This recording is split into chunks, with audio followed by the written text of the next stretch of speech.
Hello, my brothers and sisters. On Friday, most of us will be wrapping up another school year. Things just seem to be getting tougher on educators as each year passes.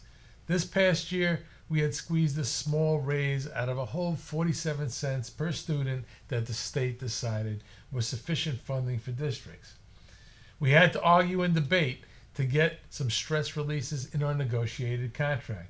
We fought off an attack by legislators on our referendum that makes up over $4,000 of every teacher's salary.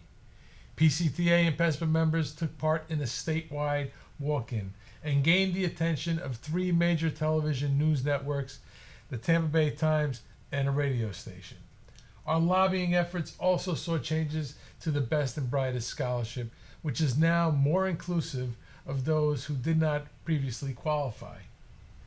FEA sued the Department of Education because of discriminatory practices applied to the Best and Brightest Scholarships. The age discrimination charge was thrown out by the courts, who apparently find no problem with age discrimination.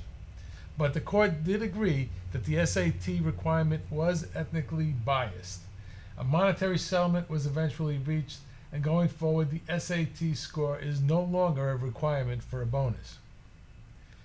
We were able to push for an extension in the general knowledge requirement that cost Florida over 1,000 teachers last year.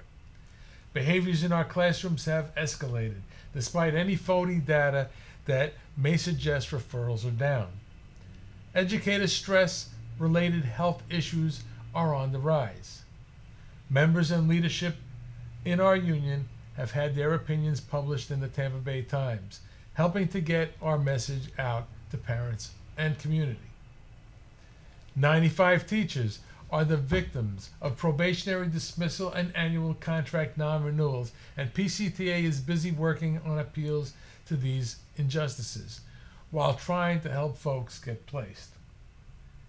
In what world is it preferred practice to threaten the livelihood of families as a demonstration of power, especially when the entire state is struggling to find certified teachers to fill their classrooms? Is this profession worth all that we go through to remain in it? Each of us needs to decide that for ourselves. Too many of us are leaving the profession, never to come back. For those of us who remain, I can only offer you my heartfelt thanks for all you go through to serve the students of Pinellas County.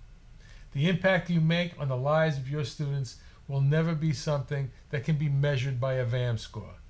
The legacy of learning you leave to generations of children who will remember you long after you pass from this world is something that will long outlive the Marzano and Danielson disciples who claim to know what is good teaching or what good teaching looks like. Your number one job this summer is to rest, love, recover, and replenish. When the oxygen mask comes down from your airline seat, you will remember that the stewardess told you to put yours on before you place it on your child. If you do not take care of yourself first, you won't be able to save your child. It's the same thing with teaching. You need to take care of yourselves. Get yourself into healthy routines this summer. Spend time with family and friends.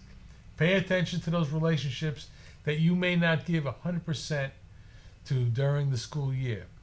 Life is short and it goes by fast, so find a way to slow it down and appreciate it. Do what it takes to make yourself happy, because when you come back to school, a happier version of yourself is the best teacher you can be. You guys are in high demand and short supply, so look out for yourself. We need you. Public education needs you, and your students need you. Every profession in the world can only exist because of your profession. You are professional educators, and this summer you need to make you a priority so that you come back in August in top form. Until next time, thank you for all you do, and enjoy the break.